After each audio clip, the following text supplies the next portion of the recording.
दोस्तों 60 से भी ज़्यादा देशों में लॉन्च होने के बाद फाइनली 5G इंडिया में भी आ चुका है। और जियो ने इसको अभी तक 5 शहरों में और एयरटेल ने अभी तक इसको 8 शहरों में लॉन्च कर दिया है। और दोनों ही सिम प्रोवाइडर का मानना है कि वो इसको 2023 दिसंबर तक पूरे पैन इंडिया में इसको लॉन्च कर देगा, पूरे देश भर में लॉन्च हो जाएगा। यानी कि पूरा देश में 5G आपका रनिंग रहेगा 2023 तक। और अभी फिलहाल अगले फेसेस में इसको हर कंट्री मतलब पूरे कंट्री में फेसेस वाइज इसको शुरू कर दिया गया। ऐसा नहीं कि 2023 में एक साथ बल्क में लॉन्च होगा, ऐसा नहीं। डे बाय डे बड़े बड़े सिटीज के साथ धीरे धीरे वो अपना क्राइटेरिया बढ़ाते जा रहे हैं। उसके अंदर में जो विलेजेस आएंगे मे भी उसको भी वो कवर करते जाएंगे। तो दोस्तों ये तो हो गया 5G का जो हमारा इंडिया में सर्कुलेशन होगा उसके बारे में डिटेल एक्चुअल में। लेकिन 5G है क्या और इसके क्या क्या फीचर्स हैं उसको थोड़ा बात कर लेते हैं।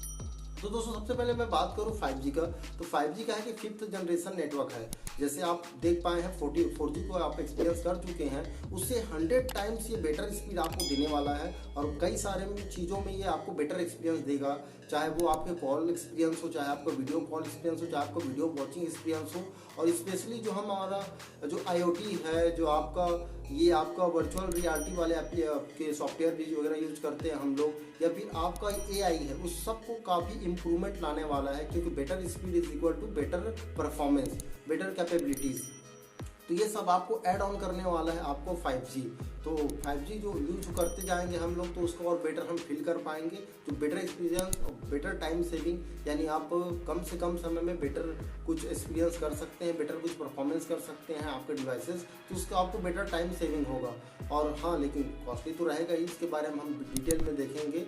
तो इसमें और क्या फीचर्स ऐड होने वाला है कि आपका कॉल ड्रॉप्स वगैरह के प्रॉब्लम्स जो होते थे उसको समहाउ पूरा क्लोज यानी पूरा बंद करके अच्छा एक्सपीरियंस देने की प्लानिंग चल रही है। और इसमें आई होप कि ये बेटर वर्क करे कि कॉल ड्रॉप वगैरह के प्रॉब्लम्स ना हो। तो दोस्तों अभी तो अवेलेबिलिटी की बात हो गई और इसके फीचर्स की बात हो गई। अब बात करते हैं इसकी स्पीड की। तो नॉर्मली दावा तो कर रहे हैं कि 100 टाइम्स बेटर है, बट आप भी जानते हैं रियलिटी कि 4G आपको 100 मेगाबाइट पर सेकेंड की स्पीड देता है। लेकिन रियलिटी में आपके विलेजेस एरिया में और कई सिटीज़ में भी कुछ एरियाज में आपको बेटर एक्सपीरियंस नहीं हो पाया है 4G का। अभी भी स्पीड की प्रॉब्लम्स होती ही है। तो फिलहाल ओकला की रिपोर्ट की माने तो ये कम से कम मिनिमम आपको 16 मेगाबाइट पर सेकेंड की स्पीड देगी और मैक्सिमम आपको 500-600 मेगाबाइट स्पीड देने वाली है। तो वो बैंडविड्थ के ऊपर डिपेंड करेगा कि किस जगह पे कितना बैंडविड्थ वो सेटल कर रहे हैं, सेटअप करने के ऊपर ही डिपेंड करेगा। तो फिलहाल हम मिनिमम लेवल पे चले तो 16 मेगाबाइट पर सेकेंड बहुत बेहतरीन स्पीड हो जाएगी।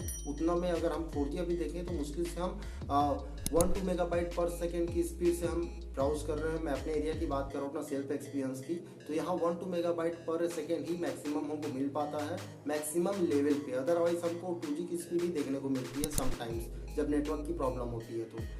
तो ये आपको कम से कम अगर 16 मेगाबाइट पर सेकेंड की स्पीड देगी तो बहुत ही बेहतर हो जाएगी कंपेयरिंग टू द 4G।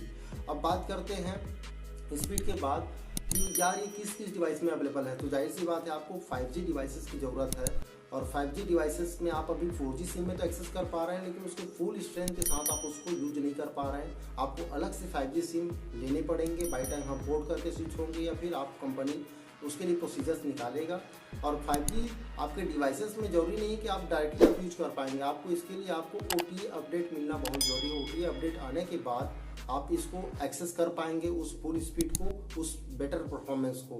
तो उसके लिए बारी बारी सारे मोबाइल टेलीकॉम कंपनी जो है उसके साथ मोबाइल कंपनियां जो है आपके इसके अपडेट लॉन्च करती जा रही है। सैमसंग में देखने को मिल रहा है, बहुत जल्द आपके आईफोन, एप्पल सारे फोन्स में आपको देखने को मिलेगा जो 5G फोन्स हैं उसकी बात कर रहा हूँ। और कुछ अगर स्मार्टफोन जो पहले से 4G में वर्क कर रहे हैं और अगर कंपनी समहाउ अगर उसको OTA अपडेट्स के थ्रू अगर अपडेट के थ्रू अगर आप उसमें 5G एक्सेस करा देती है तो और अच्छी बात है। क्योंकि ऐसे 1-2 डिवाइसेस के रूमर्स आ रहे हैं, बट एक्चुअल में उसमें अगर अपडेट आता है और उसमें 5G एक्सेस हो जाएगा। मैं उनकी फ़ोन की बात कर रहा हूँ जो अभी तक 5G फ़ोन नहीं है। जैसे आपको ऑलरेडी मार्केट में 5G फ़ोन करके बेचा जा रहा है। मैं उन स्मार्टफोन की बात नहीं कर रहा हूँ जो 4G फ़ोन ऑलरेडी एग्जिस्टेंस में है। उनमें अगर ऐसा OTA अपडेट आता है तो शायद वो भी 5G एक्सेस कर पाएंगे।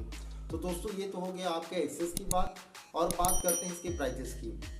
तो नॉर्मली आप जानते हैं कि आपका 4G जैसे मिनिमम आपका जियो की बात कर रहा हूँ मैं 149 का वो रिचार्ज करके स्मार्टफोन्स की बात करें तो अभी तो हालांकि आपका यूजर एक्सपीरियंस वो देखना चाह रहे हैं कि किस हिसाब से यूजर उसको एक्सेस कर रहे हैं 5G को और क्या उससे डेटा उनको मिलने वाला है कि कितना डेटा कंज्यूम कर पा रहे हैं आपके जो यूजर है, क्योंकि अभी तो अनलिमिटेड आपको दिया जा रहा है 5G जियो के द्वारा। तो उससे आप वो एस्टिमेट लगाएंगे कि स्पीड ज़्यादा है तो ज़्यादा कंज्यूमेशन भी होगा डेटा का।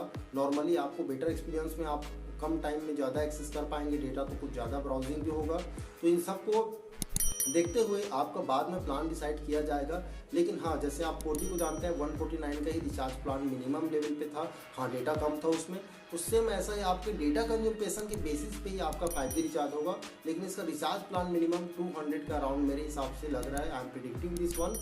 हाँ, डेटा के ऊपर वेरी करेगा कि जितना ज़्यादा आप डेटा कंज्यूमेशन चाहते हैं, जितना ज़्यादा डेटा का पैक चाहते हैं, उसके हिसाब से इसकी वैल्यूज बढ़ती जाएगी। लेकिन मिनिमम 200 का रिचार्ज जिसका हम एक्सपेक्टेशन लेके चल सकते हैं।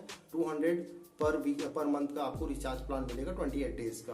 तो फिलहाल दोस्तों इस वीडियो में मैं अभी आपको इतना ही बता रहा हूँ, और इससे रिलेटेड जो भी अपडेट आएंगी वो सारी अपडेट मैं आपको इस चैनल पे प्रोवाइड कर दूंगा, जिसके लिए आप हमारे चैनल को सब्सक्राइब कर लें। और यार वीडियो पसंद आया तो प्लीज़ लाइक कर देना। Thank you.